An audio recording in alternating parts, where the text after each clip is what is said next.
왜? 자, 집합이라고 하는 걸 이제 새롭게 배우는데, 이제 수학에서는 꽤 중요한 단원입니다. 어떤 조건에 의해서 그 대상을 분명히 정할 수 있을 때 그 대상들의 모임을 우리는 집합이라고 한다.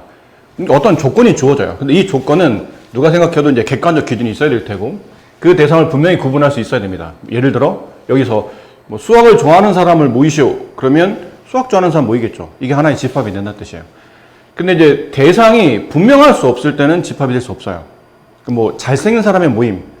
그럼 어느 정도 잘생겨야 잘생긴 겁니까? 뭐 현빈, 원빈, 뭐 이렇게 상우? 그 정도 돼야 잘생긴 거야? 아니면 뭐 기준이 없잖아요, 사실은.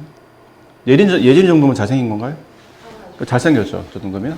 남자답게 아주 잘생겼어요. 장문감이야.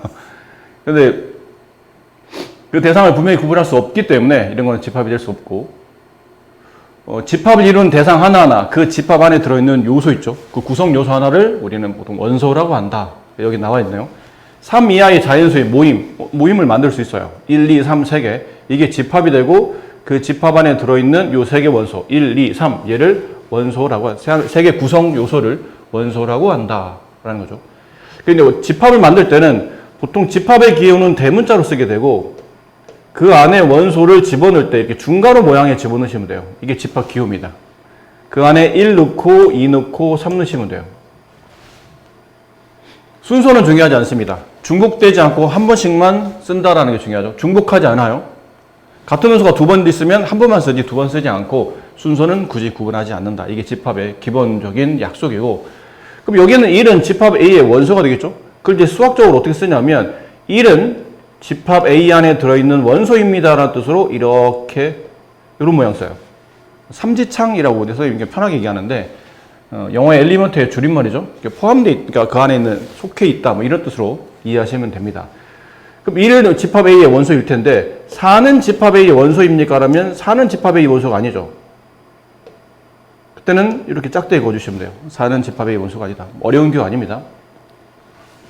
이렇게 집합을 나타낸다. 여기 있는 것들은 굉장히 쉽게 잘 하실 수 있겠죠. 이 정도는 내용이 굉장히 단순한 것들이니까 뭐 집합이 되냐 안 되냐 고르는 이런 것들은 쉬운 거고, 먼저 찾는 것도 쉬운 거니까 이거는 여러분이 좀 알아서 해보도록 하시고, 간단하니까요. 집합의 표현.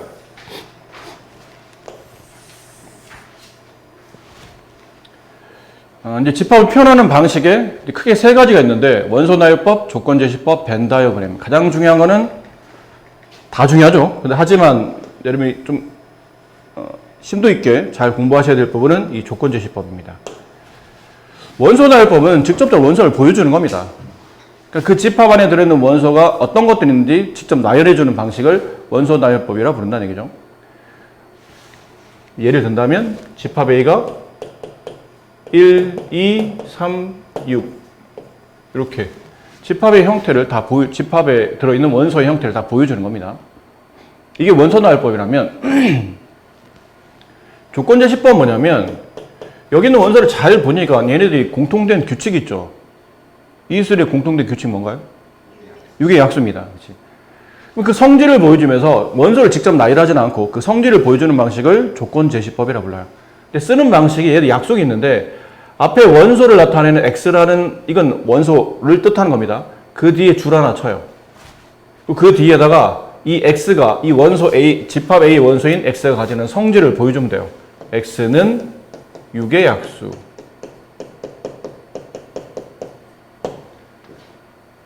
그럼 위에는 이 내용이 없지만, 이걸 보고, 이 줄을 부를 때는 바라 불러요. 그래서 X바 X는 6의 약수라는 이 기호를 보고, 아, 이 집합 A는 원소를 이런 걸 갖겠구나 라고 예상하시는 겁니다. 그러니까 원소를 직접 보여주는 거는 아니고 그 조건을 나타내는 게 조건제시법이에요. 선생님, 근데 위에 있는 원소 나열법이 훨씬 쉬운데 왜 굳이 복잡하게 저런 규칙을 찾아서 성질을 이렇게 복잡하게 써줘야 될까요? 그러면 이렇게 쓰면 위에 있는 집합 A를 형태를 본다면 밑에 있는 조건제시법이 굉장히 복잡한 상태로 보이겠지만, 다른 집합 볼까요? 어떤 집합이 있어요?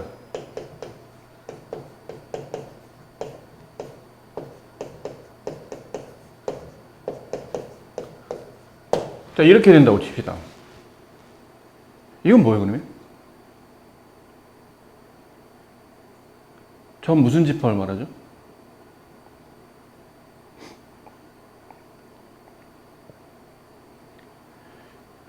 X1차, Y1차 하면 그래프 모양 무슨 모양이죠? 직선이죠. X2차, Y1차면 포물선, 2차 함수죠. 그런데 이건 X2차, Y2차네? 이건 뭐예요? 원입니다. 그럼 얘는 중심이 0,0이며 반지름이 2짜리 원 위에 존재하는 모든 점을 뜻하는 거예요. 근데 이거를 원소 나열법을 쓸 수 있나요? 저 많은 점들 원소 나열법을 쓸 수 있나요? 쓸 수 없잖아. 이건 무한할 테니까. 그러니까 이 점들을 나타내고 싶은데 이 점이 한두 개가 아니고 무수히 많고 이 점들을 상징적으로 표현하려면 원소 나열법은 좀 불편하다는 얘기예요. 불편하거나 아니면 불가능할 수도 있어요. 얘처럼 앞쪽에 있는 x, y 이거는 순서성을 말하죠. 여기서는 점으로 봐야 돼요. 점. 어떤 점을 원소로 갖는데 그 점의 특징은 이 관계식을 만족한다. 그러니까 중심이 0,0, 반지름 2짜리인 원을 만족하는 모든 점이란 뜻이기 때문에 이거를 원소 나열법 표현할 수 없는 이런 방식을 써주는 게 조건제시법의 특징이에요. 앞으로 여러분들은 조건제시법을 더 많이 보셔야 됩니다. 매우 복잡한 형태로 조건제시법으로 수학적인 정의를 내려놓고 문제를 시작하는 경우가 많기 때문에 이런 표현법을 좀 많이 익히셔야 됩니다. 그래서 앞에 있는 조건제시법은 어떤 집합을 쓸 때 앞쪽에 있는 거는 집합의 원소입니다. 원소 혹은 원소의 형태를 말하고 바 한 다음에 줄 쳐놓고 뒤에 뭔가를 설명해요. x는 어쩌고 저쩌고 이거는 그 원소가 가진 성질을 말해요. 그러니까 쉽게 말하면 힌트죠. 이 원소가 가지는 힌트. 이렇게 딱 커튼 쳐놓고 누군지 알려주지는 않는 거예요. 커튼 쳐놓고 자, 이 커튼 뒤에 누가 있는데요. 얘가 누굴까요? 라고 물어보는 겁니다. 근데 이건 이 힌트를 보고 아, 얘가 누구겠구나 라고 예측하는 이런 방식이 조건제시법이죠. 자, 벤 다이어그램이 뭐냐면 벤은 사람 이름이에요. 존 벤이라는 그 영국 경제학자인데 이 사람이 자기가 가지고 있는 자료를 수집할 때 그 표현하는 방식을 이렇게 한번 표현해 봤다는 얘기죠. 집합 A 안에 1, 2, 3, 6이라는 원소가 들어있어요. 이거를 그림으로 그린 겁니다. 그림 그릴 때 이렇게 그린다는 얘기죠. 집합 A라고 동그라미에다가 쓰고 그 안에 원소를 집어넣어요. 이렇게 표현하는 방식이 벤 다이어그램이에요. 근데 만약 원소가 두 개 있다고 칩시다. 집합이 두 개 있다고 칩시다. 1, 2, 3, 6. 집합 B는 2, 4, 6, 8. 그럼 A와 B를 동시에 그림으로 표현하는 얘기죠. 그럼 A 따로, B 따로 써놓고 1, 2, 3, 6, 2, 4, 6, 8 이렇게 쓰다 보니까 좀 비효율적이야. 그러면 집합 A와 집합 B에 겹치는 원소가 보이죠? 이렇게. 그럼 이 겹치는 원소를 굳이 두 번 쓸 필요 있을까? 어차피 그림으로 잘 보이게 하기 위함이니까. 집합 A 쓰고 집합 B랑 적당히 겹치게 그립니다. 이렇게. 그리고 겹치는 원소 2, 6을 가운데 써줘요. 그러면 A라는 집합 안에, A라는 모임 안에, A라는 동그라미 안에 2, 6이 포함되어 있는 동시에 B라는 동그라미 안에도 포함되어 있기 때문에 2, 6은 공통원소가 된다는 얘기죠. 그 나머지 1, 3 써주고 4, 8 이렇게 써주시면 돼요. 이렇게 쓰는 방식을 보통 벤 다이어그램이라고 부르고 가끔은 이 바깥에 이렇게 네모칸을 쳐주거든요. 보통 여기다 U라고 많이 쓰는데 이건 전체 집합이에요. 그러니까 집합 A와 집합 B를 포함하는 전체가 있을 거라는 가장 큰 테두리. 근데 이걸 동그라미 쓰지 않고 보통 네모로 쓰는 이유는 전체 집합과 그 안에 포함되어 있는 집합 AB를 구분하기 위해서 쓴다고 이런 모양을 좀 바꿨다 보시면 되고 그럼 전체 집합에 뭐가 들어갑니까? 그러면 이거는 조건이 달려 있어야 되겠죠. 전체 집합 U는 X바 X는 10보다 작은 자연수 뭐 이런 식으로 문제에 맞게 조건이 달려 있어야 됩니다. 그래야 전체를 규정할 수 있으니까. 그럼 10보다 작은 자연수는 1부터 9까지니까 1 여기 있고 2 여기 있고 3, 4, 5 없죠? 5 여기 있다는 얘기예요. 6, 7, 8, 9 이렇게 써주면 벤 다이어그램을 완벽하게 작성했다고 볼 수 있겠네요. 이런 방식이라 여기도 뭐 크게 어렵지는 않습니다. 그냥 배우는 패턴을 말하는 거고 초반부는 상당히 쉬워요. 집합이. 원소의 개수 원소의 개수에 따라서 집합의 이름을 분류하는 방식이 좀 다른데 원소의 개수가 유한해. 그럼 유한집합. 무한해. 그럼 무한집합이에요. 원소의 개수가 무한할 수 있나요? 있죠. 우리가 알고 있는 가장 대표적인 뭐 자연수 집합, 정수 집합, 유리수, 무리수, 실수 뭐 이런 수의 집합, 복소수 아니면 짝수, 홀수, 3의 배수 이런 건 다 무한집합이 됩니다. 개수가 아무리 많아도 셀 수만 있으면 유한집합이에요. 1부터 100억까지 숫자 그러면 숫자가 엄청 많죠. 엄청 많지만 개수가 100억 개로 정해져 있기 때문에 이건 유한집합이에요. 자, 그러면 선생님 밑에 공집합이라는 게 있는데 공집합은 원소가 하나도 없을 때 보통 우리 공집합이라고 불러요. 집합 A에 원소를 쓰시오 했는데 원소가 없어요. 쓸 게 없는 거죠. 이런 집합을 뭐라 부르냐면 집합 A는 공집합이다 라고 표현하고 기호로는 동그라미 땡 읽을 때는 파이라고 있습니다. 선생님 파이는 이거 아니에요? 이것도 파이예요. 쟤도 파이고. 둘 다 파이입니다. 그래서 선생님이 예전에 수학을 여러분 나이 때 배울 때는 공집합을 이렇게 표현하기도 했었고 이렇게 표현하기도 했었어요. 근데 이제 이렇게 쓰게 되면 이제 기호도 쓰기 불편하고 헷갈리기도 하기 때문에 요즘은 이 기호는 거의 안 쓰고 요즘은 공통화해서 이제 이렇게 씁니다. 공집합은 저렇게 파이 모양, 동그라미 땡 이 모양으로 쓴다. 아무것도 원소가 들어있지 않는 이런 집합을 말한다 라고 생각하시면 돼요. 그럼 공집합은 유한집합입니까? 무한집합입니까? 그러면 유한집합입니다. 개수를 셀 수 있기 때문이에요. 개수가 셀 수 없이 무한이 많아야 무한집합인데 공집합은 개수가 0개라는 개수를 셀 수 있는 집합이고 그 개수가 유한하기 때문에 공집합도 유한집합에 포함되어 있습니다.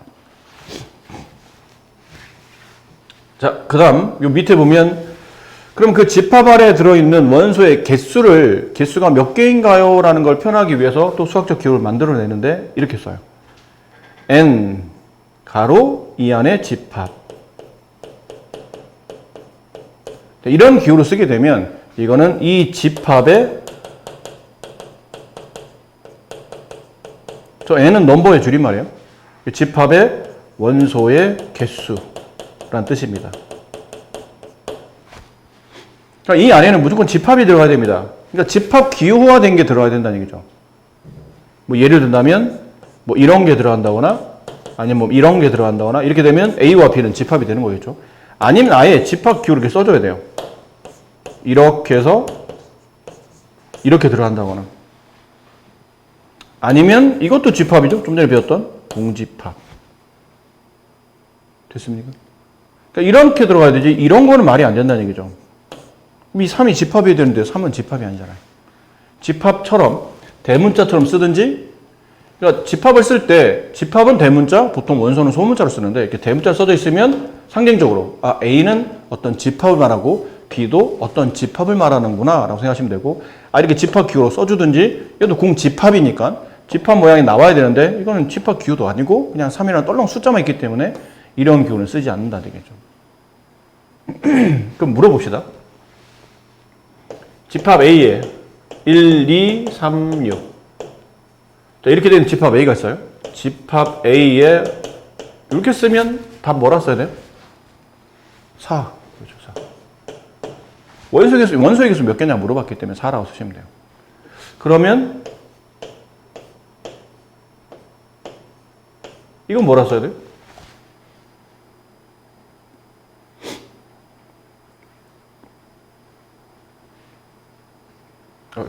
미안합니다.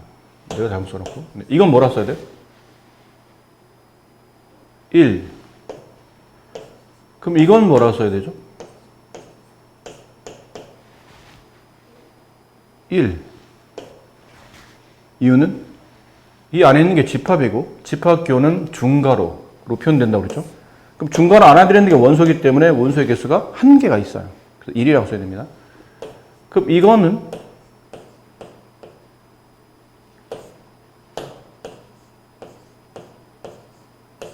얘는 답 뭐예요? 얘는 답이 뭐고? 밑에 거 답 얼마야? 응? 요 밑에 거 답. 안에 들어있는 집합의 원소의 개수라는 뜻이죠. 안에 들어있는 집합이 무슨 집합이에요? 공집합. 공집합의 원소의 개수는 0개. 개수가 없으니까. 원소가 없으니까 0개. 그럼 얘는? 1개. 이게 집합의 뜻이거든요. 이게 집합기호예요. 그럼 이런 집합 안에 파이라는 모양의 원소가 들어가 있는 겁니다. 이건 이때부터는 이건 원소로 이해하셔야 돼요. 집합기호가 바깥에 있으니까. 얘는 집합기호가 없기 때문에 이 자체가 집합이 되는 거고, 얘는 집합기호가 있으므로 이 안에 들어있는 원소를 취급한다. 그런 의미로 되겠죠.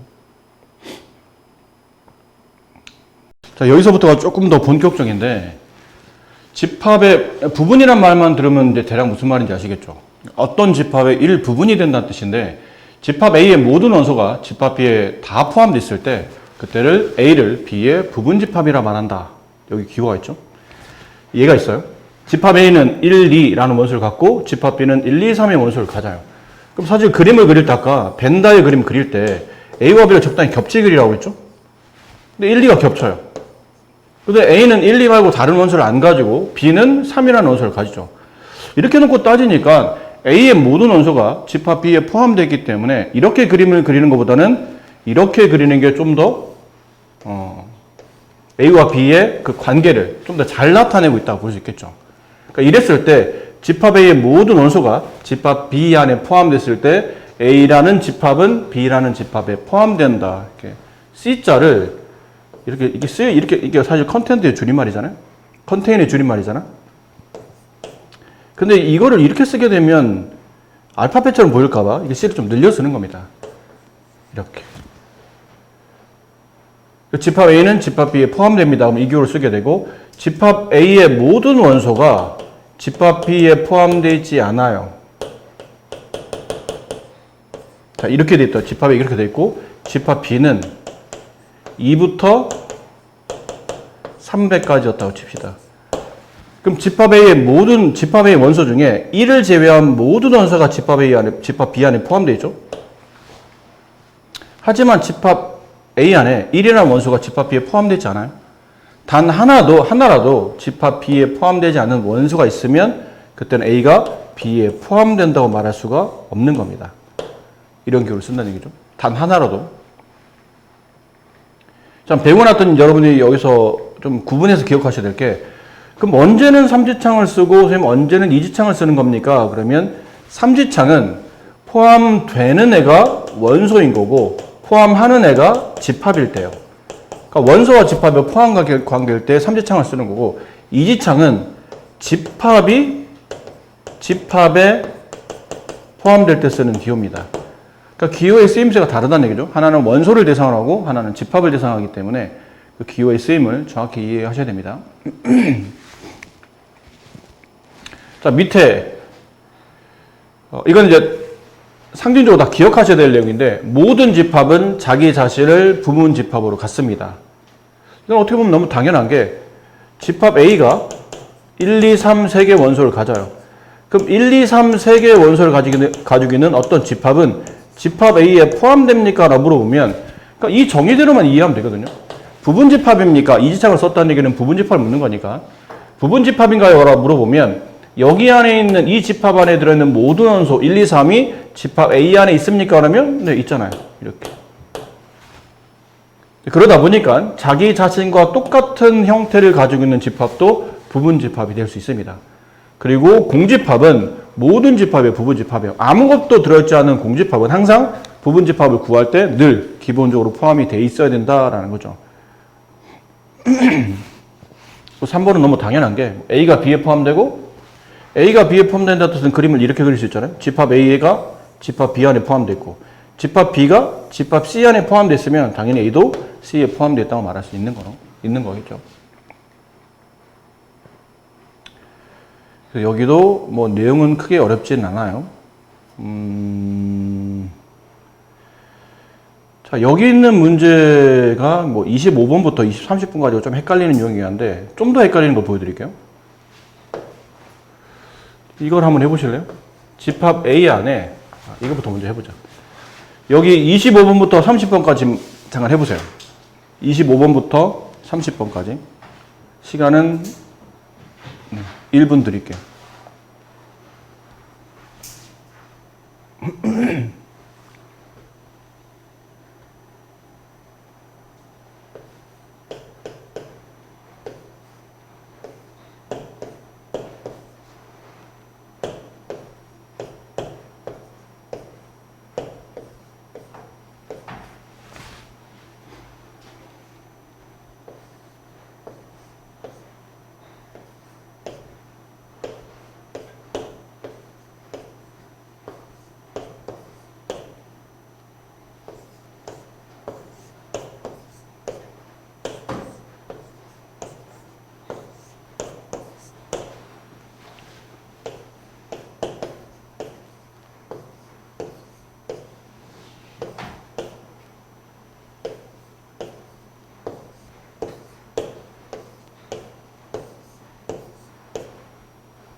자, 일단 예를 좀 8개를 보여드렸는데,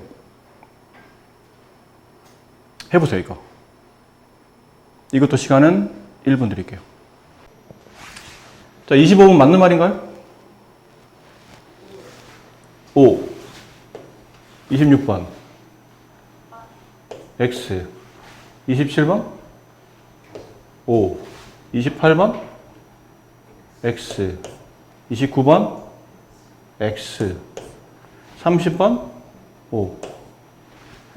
이렇게 되겠네요. 여기서 헷갈리는 거. 난 왜 저런지 모르겠다.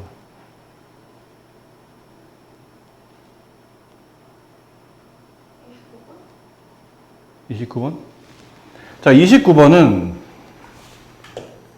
2, 3이라는 원소를 가지고 있는 집합이 집합 A 안에 포함되어 있다는 뜻은 해석을 이렇게 하셔야 돼요.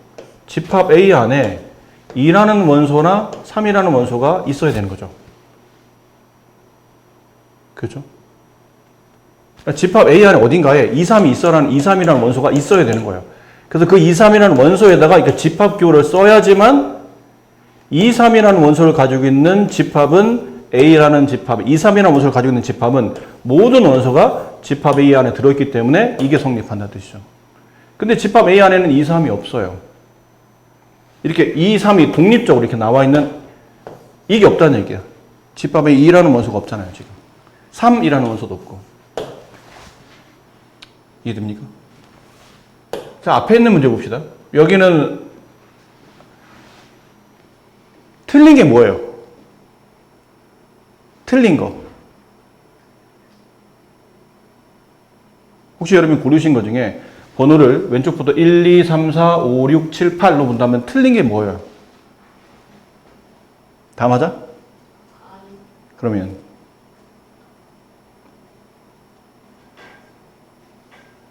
자, 이제 맞춰보자.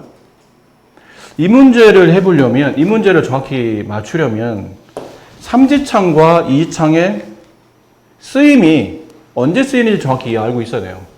삼지창은 언제 쓰이는 겁니까? 일단 삼지창부터 먼저 합니다.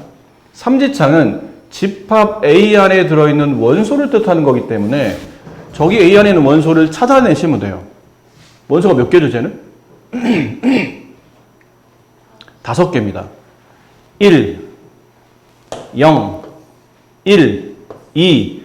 이 모양 자체가 원소예요. 이 모양도 원소입니다.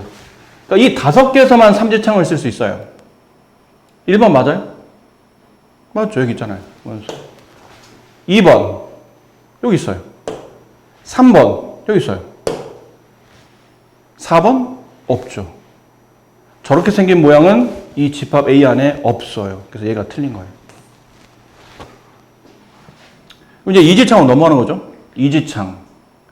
그럼 이지창은 어떻게 합니까? 그러면 여기 있는 원소, 자, 여기 있는 원소들을 이렇게 집합기호 안에 넣으시면 됩니다. 개수는 상관이 없습니다. 한 개냐, 두 개냐, 뭐 여러 개냐는 상관없어요. 그리고 기본적으로 이거 있죠. 이건 무조건 맞는 겁니다. 저거 보는 순간은 무조건 맞는 거예요. 공집합은 모든 집합이 부분집합입니까? 이건 맞는 거고. 그럼 나머지 여기는 얘는 집합 A 안에 포함되어 있습니까? 그러면 여기 있잖아요. 얘랑 얘랑 뽑아다가 집어넣으면 저거 나와요. 그죠? 맞는 말이에요. 그럼 얘는요? 여기 있잖아요. 얘를 여기다 집어넣으면 이 모양 나와요. 이거 무조건 답이 된다고 그랬고. 얘는요? 여기 있잖아요. 이거 하나 집어넣어서 집합 모양 만들면 이렇게 되겠죠. 그럼 집합에 포함되는 부분 집합이 됩니다. 다 맞는데 쟤만 틀린 거죠. 4번 보기만 틀리셨다고 보면 돼요. 좀 헷갈리죠? 몇 번의 연습이 필요하실 겁니다. 삼지창과 이창, 일단 삼지창부터 구분하시고 삼지창을 쓸 수 있는 원소가 그 보기가 몇 개인지 골라내시고 그 다음에 집합기호 안에는 공집합을 포함해서 여기 안에 나열되어 있는 5개 원소를 적절히 집어넣어서 만들 수 있는 집합인지를 생각하시면 되는 거죠. 아니면 이런 것도 괜찮아요.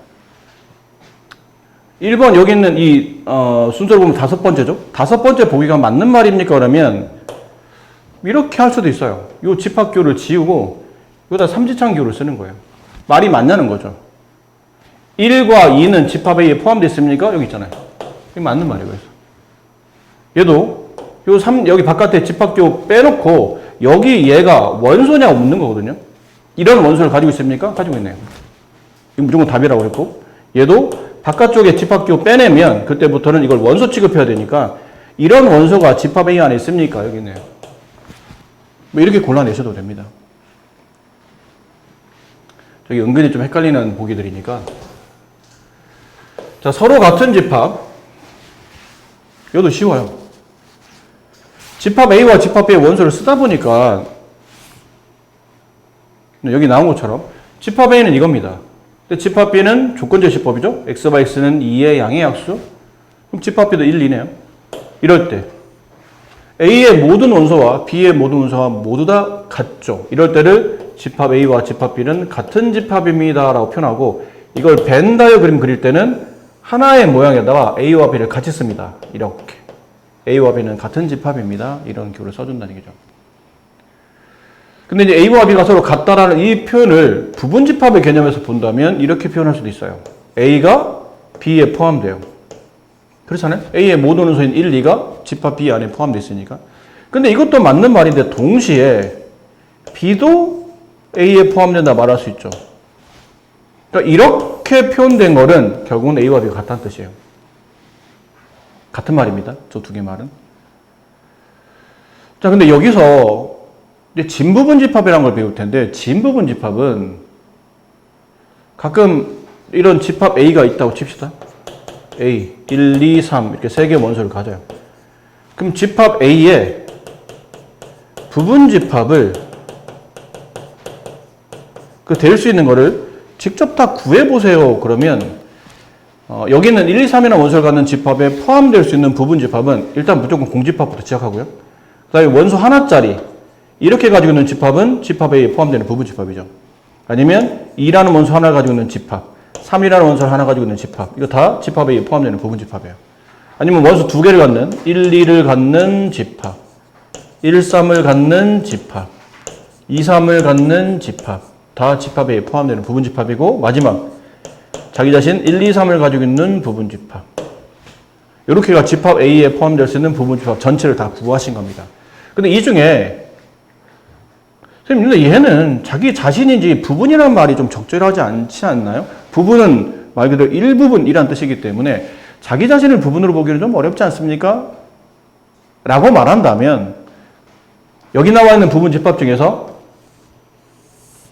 자기 자신 빼고 남는 나머지 부분 집합, 이 부분 집합들을 진부분 집합이라고 부릅니다. 의미상 진짜 부분 집합 이런 의미로 파악하시면 돼요. 그러니까 완벽히 자기 자신과 똑같은 걸 제외한 나머지 부분 집합을 진부분 집합이라고 불러요. 그래서 이 기호 여기 표시되어 있죠. A가 B에 포함되긴 해. 그럼 A는 B의 부분 집합이죠. 하지만 A와 B가 같지는 않아. 이렇게 자기 자신과 똑같지 않은 원소를 자기 자신과 똑같지 않은 원소만 부분 집합을 가지고 있는 그런 집합들을 A를 B의 진 부분 집합이라고 부릅니다. 쉽게 말하면 자기 자신 모든 부분 집합 중에 자기 자신만 쏙 빼고 남는 나머지의 부분 집합들을 진 부분 집합이라고 말한다. 부분 집합이요, 부분 집합 구하시고 그러면 자기 자신까지 다 구하시면 되고, 진 부분 집합 구하시고 그러면 자기 자신만 쏙 빼고 구하시면 된다는 얘기죠. 어려운 얘기는 아니지만 가끔 이런 것들도 네. 시험에 잘 나오는 내용들이에요. 자, 그래서 여기도 크게 어렵지 않고 이제 설명은 잠깐 쉬었다가 이쪽 이어서 하도록 할게요. 네. 집합을 개수를 구하는 내용, 중요한 내용이죠. 웬만하면 이제 개수 구하는 문제가 많이 나오는데 부분 집합 개수 구하시오라고 하면 이제 이 패턴대로 이해하시고 공식을 이렇게 암기하신다라는 표현인 거죠. 그럼 이 패턴이 뭐냐면 집합 A 안에 예를 들어 지금 드러났는데 A, B, C라는 세 개의 원소가 있어요. 그 세 개의 원소에 포함되는 저 세 개의 원소를 가지고 있는 집합 A에 포함되는 부분 집합을 구하시오. 그러면 아까 한 것처럼 이렇게 쓸 수 있겠죠. A 안에 포함되는 어떤 집합을 그냥 X라고 합시다. 우리 이걸 구하려고 하는 거예요. X라는 어떤 집합이 있는데 걔는 A에 포함되는 부분 집합이에요. 그럼 이 X가 될 수 있는 종류가 몇 가지입니까를 따지다 보니까 일단 공집합은 모든 그렇고요. 공집합은 모든 집합이 부분 집합이고 원소 하나짜리 이렇게 두 개짜리 AB, BC, CA 그럼 자기 자신 세 개짜리 이게 다 집합 A 안에 포함되는 부분 집합이므로 X가 될 수 있는 이 조건을 만족하는 A의 부분 집합 X의 종류는 이렇게 총 8가지라는 얘기죠. 부분 집합을 구하시오 그러면 다 저렇게 구하셔야 됩니다. 근데 구하는 게 아니고 개수가 몇 개인지만 알고 싶을 때가 있어요. 그럼 세면 되죠. 구해놓고 하나, 둘, 셋, 넷, 다섯, 여섯, 일곱, 8개. 정답은 8개가 됩니다. 이 조건을 만족하는 X의 개수를 구하시오. 8개. 이러시면 되는데 이제 문제는 원소의 개수가 많아지면 많아질수록 저렇게 일일이 나열한 다음에 세는 방식은 굉장히 불편한 일이 되겠죠. 그래서 이제 개념을 이렇게 이해를 하시는 거예요. 이런 부분 집합에 나오기 위한 그 개념이 뭐였냐면 원소 3개 잘 보시면 부분 집합 8개 중에 꼭 A를 다 가지고 있거나 꼭 B를 다 가지고 있거나 꼭 C를 다 가지고 있는 건 아니죠. A가 있을 수도 있고 없을 수도 있고 B, C도 마찬가지로 그럼 결국은 부분 집합을 만들 때 A, B, C라는 3개의 원소에 선택의 경우의 수가 나타난다는 뜻이죠. 그 A한테 물어봐요. 야, 내가 이번에 집합 A에 포함되는 부분 집합을 만들 거거든? 근데 너 혹시 그 부분 집합 만들 때 들어갈래? 나 들어갈게. 나는 이번엔 빠질 거야. 이 두 가지로 구분할 수 있고 다시 A가 포함됐다는 가정하에 B가 포함될 수도 있고 B라는 원소가 포함되지 않을 수도 있고 A가 포함되고 B가 포함됐다는 가정하에 C라는 원소가 포함될 수도 있고 포함되지 않을 수도 있고 이렇게 따지다 보니까 결국 경우의 수를 계산하고 있다는 얘기죠. 이렇게. 그 위에부터 쭉 따라 움직이니까 A 포함, B 포함, C 포함된 부분 집합 이거예요. A 포함, B 포함되고 C는 포함되지 않은 부분 집합 이겁니다. A 포함되고 B 포함되지 않고 C만 포함돼 A하고 C만 포함한 부분 집합 이겁니다. 얘는 A만 포함한 것 이거. 여기는 A 없이 B, C만 있는 것 이것. A 없이 B만 있는 것 C도 없고 얘는 A 없고 B 없고 C만 있는 것 이것. 마지막 다 없는 것 공집합. 또 이렇게 하다 보니까 각각의 경우의 수를 표현할 수 있고 A가 부분집합 안의 원소로 A가 부분집합 원소로 선택되는 경우의 수는 두 가지 중에 하나예요. 포함되냐 포함되지 않냐. 그럼 A는 경우의 수가 두 가지, B도 두 가지, C도 두 가지. 근데 이건 동시에 선택이 가능해야 되죠. A도 포함하냐 B도 포함하냐 C도 포함하냐 이걸 동시에 모두 다 선택할 거냐 말 거냐를 결정해야 되기 때문에 곱의 개념이에요. 그럼 2가 3번 곱해짐으로 2의 세제곱이라 쓰면 되는데 여기서 이 2의 정체는 뭐였냐면 OX였죠. 포함하냐 포함하지 않냐는 두 가지 경우의 수고, 여기는 3은 원소의 개수예요. 원소의 개수만큼 2가 거듭제곱 곱해지거든요. 그래서 앞으로는 부분집합의 개수를 구하시오 그러면 일단 기본적으로 2를 씁니다. 이건 아까 말한 OX의 개념이었고, 그다음 위에는 원소의 개수를 씁니다. 이건 OX의 개념이었고, 이러면서 부분집합의 개수를 구하면 되고, 마지막에 이제 진부분집합을 구하시오 그러면 진부분집합은 전체 부분집합 개수를 구한 다음에 맨 마지막 자기 자신만 빼면 되잖아요. 그 뒤에 다 계산한 다음에 뒤에 빼기를만 붙이시면 이제 진부분집합의 개수가 나오는 겁니다. 자, 근데 이런데 이제 문제를 좀 이건 너무 기본적인 내용이고 문제를 좀 바꿔봅시다. 바꾼다는 게 뭐냐면 집합 A에 포함되는 부분집합 중에서 여기 지금 이거 얘기를 드는 거예요. 이 예를 A라는 원소는 반드시 포함하는 부분집합의 개수를 구하시오. 그러면 다 구해놓은 상태에서는 별로 어렵진 않아요. 그러니까 A를 포함하고 있는 부분집합 개수를 찾는 거니까 얘 하나, 두 개, 세 개, 네 개, 네 개가 정답인데 말한 대로 다 구해놓지 않고 이렇게 경우의 수로 계산할 때는 그럼 어떻게 처리해야 되냐면 이 경우는 안 된다 뜻이에요. A를 반드시 포함해야 되잖아. 그럼 A를 반드시 포함해야 되니까 A라는 원소에 대한 선택권은 2가 아니고 1로 바뀌는 겁니다. 무조건 포함한다라는 1로 바뀌고, 그럼 1 곱하기 2 곱하기 2이므로 여기는 1은 곱하나 말아라 생략이 돼서 2가 곱해진 횟수가 한 번이 준다는 뜻이에요. 이해됩니까? 그럼 2의 전체 부분집합 개수를 구할 때는 원소가 3개니까 3제곱인데 A는 반드시 포함한다는 뜻은 2가 곱해진 횟수가 한 번 줄기 때문에 이렇게 한 개를 빼주시면 돼요. 뒤에서 빼는 게 아니고 지수에서 빼야 되는 겁니다. 그럼 만약 문제가 좀 바뀌었어요. 이번 A를 포함하고 B를 포함하지 않는 부분집합의 개수를 구하시오. 그러면 여기를 A를 포함하는 부분집합 중에서도 B를 가지고 있는 걸 또 지워야 된다는 얘기죠. 얘 지우시고 얘 지우시고. 그럼 몇 개 남냐면 2개 남아요. 그럼 또 이걸 어떻게 계산하냐면 이번엔 A를 포함했다는 가정하에 B를 포함하지 않는 걸 찾아야 되기 때문에 포함하는 이 경우를 뺀다 뜻이죠. 포함하지 않는 걸로 가야 된다 뜻이지. 그럼 또 다시 B도 포함하지 않는다라는 개념이니까 경우의 수가 한 개로 주는 겁니다. 그럼 또 B가 곱해지는 횟수였던 2의 경우의 수가 또 하나 준다는 뜻이에요. 이러다 보니까 집합 A의 원소의 총 개수가 2의 n제곱일 때 A1부터 AN까지면 2의 n제곱이겠죠. 2의 n제곱일 때 만약 특정 원소 K개를 포함하고 특정 원소 M개를 포함하지 개라고 합시다. M개를 포함하지 않는다 라는 형태의 문제가 출제되면 전체 부분집합 개수 2의 n제곱께서 특정 원소 n개를 당연히 가져야 된다는 뜻은 그 n개만큼 경우의 수가 준다는 뜻이에요. 한 개로. 그럼 2의 횟수가 그만큼 줄기 때문에 k개만큼 줄어요. 아까 잠깐 보신 것처럼 또 어떤 특정 원소를 포함하지 않는 경우가 총 n번이 있어. 그럼 n번의 경우의 수를 지수에서 빼줘야 된다는 얘기죠. 이렇게 해야 경우의 수를 간단히 처리할 수 있다. 그럼 말은 어려워 보이지만 실제로 어려운 건 아닙니다. 집합 A의 원소가 1부터 10까지 자연수예요. 근데 이 중에 짝수를 포함해요. 부분집합의 개수를 구하시오. 그러면 2에 10제곱에서 짝수의 개수가 5개잖아요. 그 5개를 여기서 빼주시면 된다는 얘기예요. 그 5개는 경우의 수가 1개로 2가 아니고 경우의 수 무조건 포함한다라는 경우의 수 1개로 바뀌기 때문에 이렇게 써주시면 된다는 얘기죠. 그 홀수 중에도 3과 5는 포함하지 않는다.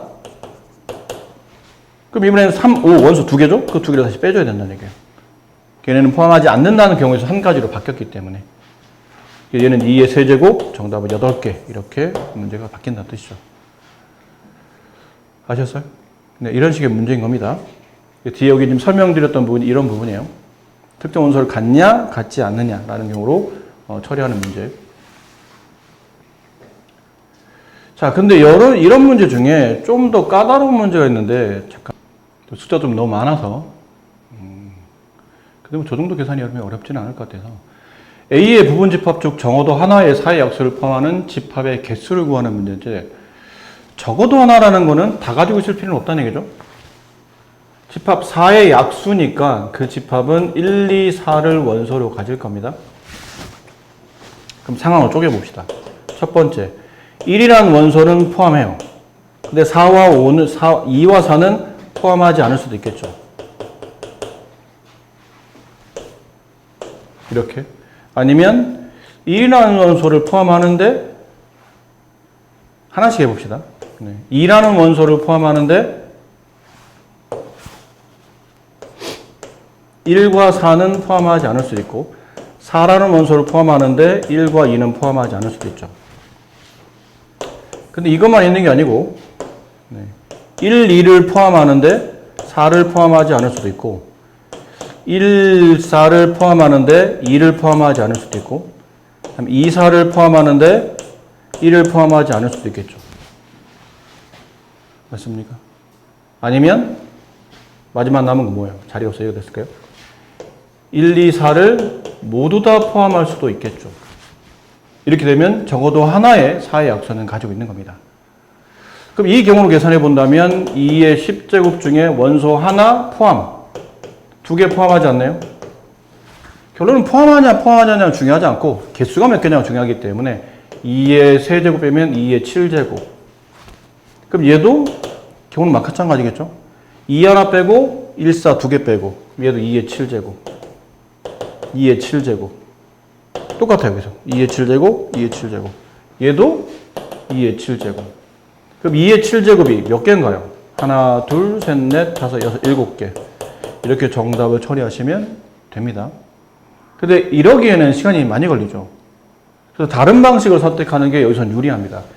이걸 보여드린 이유가 뭐냐면 앞으로 여러분들이 경우의 수뿐 아니라 어떤 수학적 문제를 풀 때 상황을 정확히 이해하고 그걸 추각해서 풀 수 있는 건 실력인데 상황이 이해는 안 되는데 그냥 풀이법만 알고 있는 거는 조금 실력으로 보기에는 이제 빈약하죠. 그래서 이렇게 분류할 수 있는지를 한번 확인해 보셔야 된다는 얘기예요. 이렇게 분류할 수 있는지 확인해 보셨고 분류를 할 수 있어야 되잖아요. 분류할 수 있는 게 너무 많아. 그러니까 생각하다 보니까 이건 적어도라는 말은 우리가 경우에서 많이 했던 표현이죠. 여사건이라는 표현 기억해요? 전체 경우에서 저 사건을 빼는 게 훨씬 더 유리하지 않을까? 적어도 하나의 사역수를 포함한다? 너무 많아 상황이. 차라리 그럴 바에는 전체 경우의 수에서 전체 부분집합 개수에서 뭘 빼느냐면 2, 4, 6을 모두 포함한 2, 4, 6을 포함하지 않는 부분집합의 개수를 빼내면 적어도 하나는 포함할 거라는 얘기죠. 그럼 2의 10제곱이 전체 부분집합 개수고 2, 4, 6을 포함하지 않는 부분집합이면 2의 10제곱 중에 3개 원소를 빼내야 되죠. 얘는 포함하지 않는 경우. 이걸 빼면 적어도 2, 4, 6은 하나씩은 가져 있을 거라는 얘기예요. 이걸 계산한 게 1024 마이너스 2의 7제곱 128. 이걸 계산했을 때 아까 얼마라고 했죠? 800? 네? 896? 네. 뭐 이렇게 된다라는 표현입니다. 아시겠죠? 네. 이런 문제들이 좀 더 까다로운 문제들이에요. 근데 이건 여사건을 푸는 게 분류해도 좋지만 여사건 푸는 게 계산법상 좀 유리하다라는 걸 보여드린 거고요. 자, 그래서 개념적인 부분은 여기는 다 이제 설명을 드렸어요. 이제 문제만 남았는데 이 중에 좀 잠깐 좀 봐드려야 될 문제가 여기 설명만 가지고 좀 애매한 이런 문제들 있죠? 요거. 일단 대표 유형 이거부터 먼저 봐드릴게요. 자, 25번. 다음을 만족시키는 집합 X의 개수를 구하시는 문제인데요. 이게 무슨 말이냐면 집합 X는 여기 집합에는 포함되는 부분 집합이에요. 근데 여기 있는 집합은 포함해야 되는 부분 집합이에요. 그럼 이걸 어떻게 처리해야 되죠? 해석상 집합 1번부터 먼저 해석하는 게 유리합니다. 집합 X는 얘를 집합 B라고 합시다. 얘를 집합 A라고 할게요. 그럼 표기법상 A가 X에 포함되는 부분집합이고 X는 다시 B에 포함되는 부분집합이라는 뜻인데 일단 X는 B에 포함되는 부분집합이에요. 그럼 부분집합 개수 구하는 문제니까 전체 2에 B의 원소를 세야 되겠죠? 하나, 둘, 셋, 넷, 5개. 이렇게 갖는 집합이라는 얘기지. 다만 두 번째 x는 집합 A를 포함해야 되겠니까 0과 3은 반드시 포함하는 부분 집합이죠. 그럼 이만큼의 부분 집합 개수가 존재하는데 그 중에 두 개의 원소를 무조건 가지고 있어야 된다는 얘기예요. 그럼 두 개의 원소를 가지고 있어야 되니까 두 개를 빼야 되겠죠. 그래서 2의 세제곱 정답은 8개. 이렇게 처리가 돼요. 그래서 저렇게 x가 가운데 껴있고 양쪽으로 부분 집합이 성립하는 저런 문제는 뒤쪽 걸 먼저 1번 개념 이해하시고 다시 앞에 포함하는 부분 집합 몇 개인지 원소를 세셔서 2번을 잘 접목시켜서 문제를 마무리하시는 게 계산상 유리합니다. 자, 앞쪽에서 뭘 했냐면 앞쪽은 집합의 지금까지 배우신 거는 집합의 뜻과 표현 이걸 배우시는 단원이에요. 집합의 뜻이 뭔지 그리고 그 집합을 표현하는 방식이 무엇인지 관련된 내용은 뭐가 있는지 이런 걸 공부하는 파트고 지금 배우는 파트는 집합의 연산입니다. 집합을 계산하겠다는 얘기죠. 집합은 크게 두 파트로 나눠져 있어요. 처음에 뜻과 표현 파트, 그 다음에 연산 파트. 그 집합을 연산해야 된다는 얘기죠. 새로운 규칙의 어떤 수학적 내용을 배웠으니까 이걸 수학적으로 계산하는 방식을 익히겠다는 건데 이게 근데 문제가 우리가 알고 있는 일반적인 사칙 연산이 적용되기는 좀 어려워요. 집합 A는 이래요. 근데 집합 B는 뭐 볼펜, 지우개, 연필. 집합 B는 그냥 내 필통 안에 들어있는 필기도구 뭐 이런 느낌 보면 되겠죠. 그럼 집합 A와 집합 B를 더하나요? 어떻게 더합니까? 누구랑 더해요? 그럼 원소는 1 플러스 볼펜이야? 이상하잖아. 대상이 서로 연결고리가 없고 그 대상의 개수도 서로 다를 수 있기 때문에 이걸 우리가 알고 있는 사칙 연산으로 처리하기는 좀 불편합니다.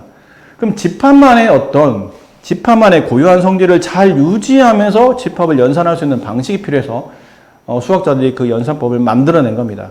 그 만들어낸 네 가지 연산법이 사칙 연산과 똑같이 개수는 네 가지인데 네 가지 연산법이 이제 합집합이라는 게 있고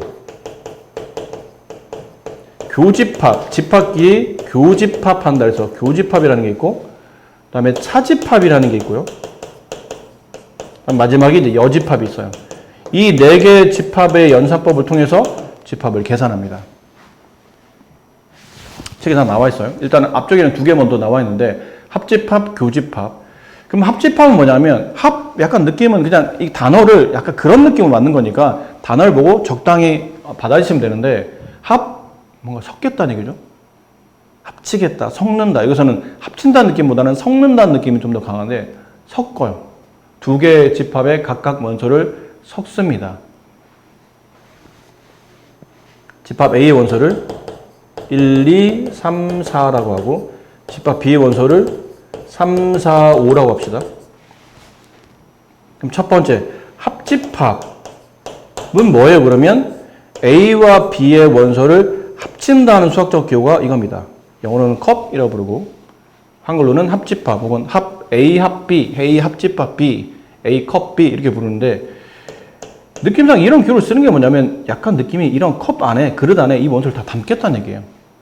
그럼 1, 2, 3, 4가 집합 A 원소고 3, 4, 5가 집합 B의 원소인데 아까도 말했지만 집합은 원소를 쓸 때 중복되면 한 번만 씁니다. 겹쳐 쓰지 않아요. 두 번 쓰지 않습니다. 그래서 3, 4가 중복되니까 3, 4는 한 번만 쓰시고 이렇게 쓰셔서 집합을 마무리하시면 이게 합집합의 표현법입니다. 그 다음에 교집합이라는 거는 집합 A와 집합 B의 만나는 원소만 쓰겠다는 거예요. 결국은 겹치는 원소만.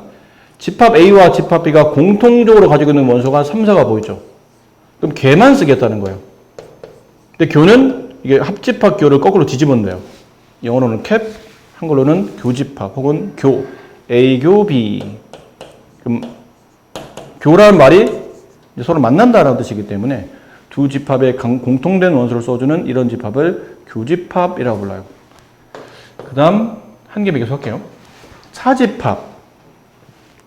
차집합이라는 거는 이것만 우리가 알고 있는 사칙 연산 기호를 똑같이 쓰는데 A 빼기 B라고 써요. 그러면 A 차집합 B라는 뜻인데 이건 뭐예요? 그러면 집합 A의 원소에서 집합 B의 원소를 빼내는 겁니다. 그럼 집합 A의 원소 안에서 집합 B를 빼내는 거니까 답은 집합 A의 원소로만 답이 나와야 돼요. 근데 그 중에 집합 B를 빼겠다는 얘기는 집합 B와 겹쳤던 3, 4의 원소는 빼고 남은 원소만 쓰겠다. 이게 차집합입니다. 이해되시나요? 그럼 B-A도 계산할 수 있겠죠. B-A. B의 원소 중에서 A와 겹치는 원소를 빼고 남는 나머지만 쓰겠다. 그럼 답은 B 안에서만 원소가 나와야 돼요. 근데 B 안에 A랑 겹쳤던 3, 4를 빼고 남는 나머지 원소를 쓰는 게 이게 비차집합입니다. 아시겠습니까?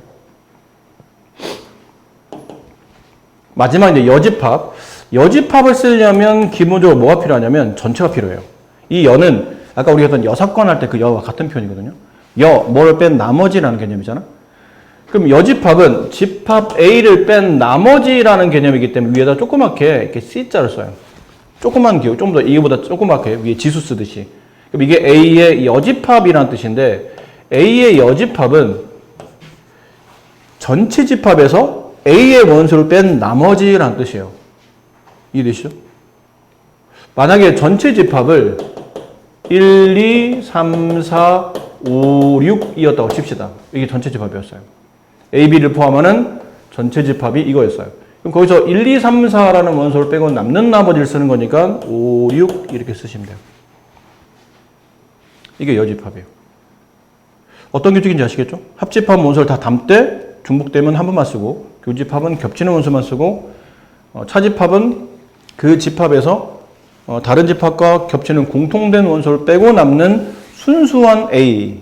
이건 흔히 말하는 순수한 A형. 얘는 순수한 B형 이런 뜻이에요. 얘는 AB형 이런 뜻이고. 뭐 그런 느낌으로 이해하시면 되고. 마지막 여집합은 A를 뺀 나머지라는 개념으로 쓰인다는 거죠. 자, 이런 뭐 연산법에 대해서는 간단히 이제 내용이 간단하기 때문에 설명을 드렸는데 뭐를 여러분이 기억하셔야 되냐면 이 합집합, 교집합, 차집합, 여집합에 대한 조건제시법 표현법을 이해를 해야 돼요. 여기에 나온 것처럼. 조건제시법. 합집합은 지금 그림상 보면 이렇게 돼 있죠. A와 B를 특별한 말 없으면 겹치게 그리고 합집합은 A의 원소와 B의 원소를 다 섞는 겁니다. 이렇게. 저 색칠한 거 안에 들어간 게 전부 다 합집합이에요. 그럼 이 합집합 안에 들어있는 원소를 조건제시법을 쓰다 보니까 이렇게 쓴다는 얘기죠. 여기 색칠한 부분 안에 있는 어떤 원소는 분명히 A 안에 있을 거라는 얘기죠. 근데 어떤 경우는 A 안에 있지 않고 어디 있을 수 있죠? B 안에 있을 수도 있어요. 그래서 그 원소가 여기는 A, B에 둘 다 있는 거니까 어쨌든 A 안에 들어있는 원소이거나 또는 이란 말이 중요하죠. 또는. 그래서 집합에서 또는은 합집합을 말하는 다른 문장 표현이 됩니다. 또는 그 원소가 A에 없으면 당연히 B에 있을 겁니다. 이 뜻이에요. 이게 합집합이고 교집합은 A와 B에 겹치는 원소니까 여기를 말하는 겁니다. 색칠한 부분은. 벤더의 그림으로 보면. 근데 여기 원소를 특징을 조건제시법 쓰시오. 그러면 이 원소는 A의 원소인 동시에 B의 원소죠. 그렇게 써줘요. 그 원소는 A의 원소 동시에 그리고라는 개념이죠. 그래서 그리고는 문장 표현에서 본다면 교집합을 뜻하는 표현이에요. A에 있는 동시에 B에 겹치는 원소에 된다는 뜻이죠. 그 다음 이제 서로소라는 집합이 있는데 서로소는 소수할 때도 배웠었죠. 자연수 할 때. 자연수 중에 서로소라는 표현이 있었는데 기억해요? 자연수 중에 뭐 2와 서로소 그러면 2와 겹치는 겹치는 약수가 1밖에 없을 때 걔네를 우리가 보통 서로소라고 부르죠. 그래서 2는 2의 배수 짝수니까 짝수를 제외한 나머지 원소들로 구성됐다고 보시면 돼요. 뭐 4와 9는 서로소죠. 둘이 최대용량수가 1이니까 겹치는 원소가 1밖에 없기 때문에 그러니까 그런 느낌으로 이제 우리가 서로소라는 개념을 썼는데 집합에서도 서로소라는 단어를 써요. 그러니까 서로 소외시키는 겁니다. 집합 A와 집합 B가 지금 그림처럼 서로 뚝 떨어져 있어요. 이 얘기는 공통된 부분이 없다는 얘기죠. 그래서 교집합이 공집합인 두 집합의 관계를 보통 서로소라고 합니다. 앞으로는 서로소란 말이 나오면 이 표현을 이해하셔야 돼요. 교집합은 공집합일 때, 그림상 두 개 뚝 떨어져서 겹치는 부분이 없을 때 A와 B는 서로서라만 한다. 이해됐죠? 자, 그럼 이제 차집합 갑시다. 차집합, 여집합. 이거 하기 전에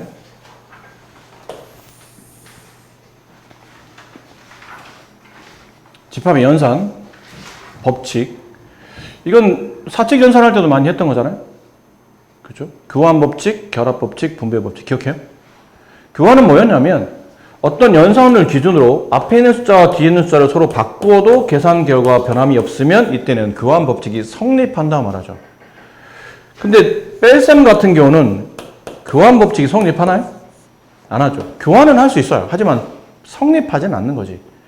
그래서 교환 법칙은 자리를 바꾼다라는 뜻이고 그 자리를 바꿔도 계산법상 서로 차이가 없으면 성립한다라고 말하는데 합집합이나 교집합은 교환 법칙 성립해요. 두 집합 원소 섞을 때 A의 원소를 먼저 넣고 나중에 B의 원소를 넣으나 B의 원소를 넣고 나중에 A의 원소를 넣으나 결국은 차이가 없다는 얘기죠. 교집합도 마찬가지고 그래서 합집합, 교집합은 교환 법칙, 합집합, 교집합 기호를 기준으로 앞뒤의 집합의 위치를 바꿔도 상관이 없다. 결합도 마찬가지죠. 보통 결합이나 분배는 원소가 3개 이상, 그러니까 집합이 3개 이상 나와야 되는데 결합은 보통 언제 나왔었냐면 연산이 일정할 때 쓰죠. 이럴 때 쓰잖아요. 1 더하기 2 더하기 3. 특별한 말로 쓰면 보통 1과 1을 먼저 더한 다음에 3을 더하잖아. 근데 그래도 되지만 자리를 바꾸진 않지만 2와 3을 먼저 더한 다음에 1을 더해도 답은 똑같더라는 얘기죠. 이런 결합 법칙의 특징이 뭐냐면 연산이 일정해야 됩니다. 이건 연산이죠. 곱셈도 마찬가지고.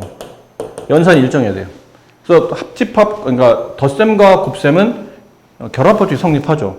근데 뺄셈과 나눗셈은 여전히 역시나 결합 법칙이 성립하지 않아요. 자리 바꾸면, 그러니까 계산 순서를 바꿔버리면 답이 달리 나올 수도 있기 때문에. 근데 분배할 때는 그렇지 않죠. 이런 거 우리 많이 했잖아요. 2 곱하기 x 플러스 y. 그럼 여기는 x 플러스 y를 덧셈을 해주든지 아니면 2 곱하기를 분배해서 이렇게 써주죠. 이런 식으로. 그럼 분배는 언제 쓰는 거냐면 연산이 일정하지 않을 때 쓰는 겁니다. 불규칙한 거죠. 곱, 합. 뭐 이런 느낌으로. 곱, 차. 이런 느낌으로. 연산이 일정하지 않을 때. 똑같아요. 집합 A, 교집합 B, 합집합 C. 집합의 연산이 일정하면 교환이나 결합을 쓰시면 됩니다. 근데 지금처럼 연산이 일정하지 않으면 자리를 바꾸면 안 되죠. 이 가를 이렇게 바꿔버리면 답이 달라질 수 있어요. 어떻게 되냐면 A와 B를 합집합한 다음에 A와 B와 C를 합집합한 다음에 A와 겹치는 원소를 찾던지 아니면 얘를 이렇게 분배하겠다는 얘기죠. 분배. 그래서 A 교를 어디다 갖다 붙이죠? B하고 C에다가 각각 갖다 붙입니다. 이런 거랑 비슷하다고 그랬잖아요. 2 곱하기 x 플러스 y. 이 곱하기를 각각 x와 y에 갖다 붙여요. 그리고 얘랑 얘랑 분배한 다음에 가운데 부호는 처음에 x, y가 붙여졌었던 연산보인 마이너스를 갖다 붙이죠. 얘도 그래요. A교를 A교를 분배한 다음에 가운데는 뭐 씁니까? 그러면 B와 C를 엮었던 합집합을 이렇게 묶어주시면 돼요. 이걸 우리가 보통 분배 법칙이라고 말한다. 아셨죠? 이거는 우리가 알고 있는 규칙이니까, 네. 그러니까 근데 무조건 결합이나 무조건 분배를 쓰라는 건 아니고, 썼던 유리하네? 그러면 적극적으로 쓰고, 그 정도는 그냥 해도 되겠는데 싶으면 그냥 하셔도 됩니다. 자, 차집합, 여집합. 아까 말씀드렸던, 설명을 다 드렸으니까요. 전체 집합이라는 개념은 그 집합들을 전부 다 포함하는 개념의 집합을 말하죠. 보통 기호는 U를 많이 쓰게 되고, 그래서 그 집합을 포함하지 않은 나머지 집합, 이게 A의 여집합이에요. 그래서 A 동그라미 바깥에 있을 때 전체 안에 포함되는 이 집합이 A의 여집합이 되고, 그럼 A 여집합도 보신 바와 같이 뭐로 표현해야 되냐면, 네, 조건제시법으로. 그럼 여기 A 여집합에 들어있는 원소들, 이런 원소들의 특징이 뭐냐는 거죠. 특징은 전체 집합 안에는 들어있는 원소지만 A 안에 들어가면 안 된다는 얘기예요.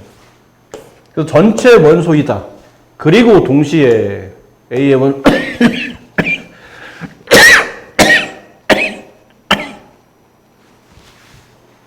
A 안에는 들어가면 안 된다. 뭐 이런 표현인 거죠. 차집합 잘 봐두세요. 차집합은 아까 말한 대로 A라는 집합 안에 있는 원소 중에서 B를 다 빼는 게 아니고 A와 관계없는 원소는 놔두시고요. A와 겹치는 원소인 이 교집합 부분을 이렇게 빼내시면 남은 게 A 차집합이에요. 순수한 A. 그래서 이렇게 집합 두 개를 썼을 때 여기는 A 빼기 B가 되고 여기는 B 빼기 A가 되는 겁니다. 여기는 A 교 B가 되는 거고요. 이렇게. 이 전체는 물론 A 합 B가 되겠죠. 그래서 A 합 B는 세 개의 구분으로 영역으로 구분되어 있어요. A 차집합 B 영역, A 교집합 B 영역, B 차집합 A 영역 이렇게 세 개로 구분돼서 이 세 개를 다 합치면 합집합의 영역이 나타납니다. 아셨죠? 네. 그럼 차집합도 여기 들어있는 이 차집합 있죠. A 차집합 B를 예를 든다면 이 차집합도 조건제시법으로 표현해야 되는데 이 차집합에 있는 원소를 잘 보니까 얘는 분명히 이 원소가 X라면 그 X는 어디 안에 들어있어야 되죠? A 안에 있는 원소야 되죠. 하지만 동시에 어디에 들어가면 안 돼요? B의 이 B땅 안에 들어가면 안 되는 거예요. 그래서 X는 B의 원소가 아닙니다. 이렇게 조건제시법으로 표현할 수 있는데 선생님 얘만 유독 딴 거는 다 써져 있는 대로 그냥 설명드렸는데 얘만 유독 따로 이렇게 써드리는 이유가 뭐냐면 이 A 차집합 B라는 표현을 이제 앞으로 연산법을 통해서 그러니까 차집합이 아닌 교집합과 여집합을 통해서 다르게 표현하는 방식을 알아야 돼요. 여기 차집합. 이 차집합을 다르게 표현하는 방식 중에 이 말을 그대로 따라 움직입니다. 이 차집합은 일단 집합 A의 원소여야 돼요. 그리고는 집합상 무슨 집합이라고 했죠? 교집합이라고 했죠. B의 원소가 아니에요. B의 원소가 아닌 걸 뭐라고 그러죠? B의 여집합이라고 그러죠. B가 아닌 거. 그래서 A 차집합 B랑 A 교집합 B 여집합은 같은 계산법이에요. 그죠? 이 집합의 원소는 A의 원소인 동시에 B가 아니다. 그래서 이걸 형상화해서 기억하는 게 좋습니다. 이렇게 그냥 알파벳으로 기억하지 마시고 형상화된 내용 네모 차집합 세모 이 둘 다 집합일 때 그러면 답이 뭡니까? 그러면 네모와 세모는 그대로 있고요. 이 차집합이 교집합의 뒤에 있는 집합, 차집합 뒤쪽에 있는 집합 위에 이렇게 여집합을 붙습니다. 이게 규칙이에요. 그럼 여러분 착각할 수 있는데 합집합도 두 집합의 원소를 섞었죠? 그럼 그때부터 이 합집합도 집합이 되는 겁니다. 연산법이긴 하지만 합집합에서 나온 결과도 집합이고 교집합에서 나온 집합도 결과도 집합이고 차집합도 집합이에요. 여집합도 집합이고 알겠죠? 연산법인 동시에 그 자체가 집합이 되는 겁니다. 이렇게 해서 차집합에 대한 표현을 좀 더 익혔다라고 볼 수 있겠죠.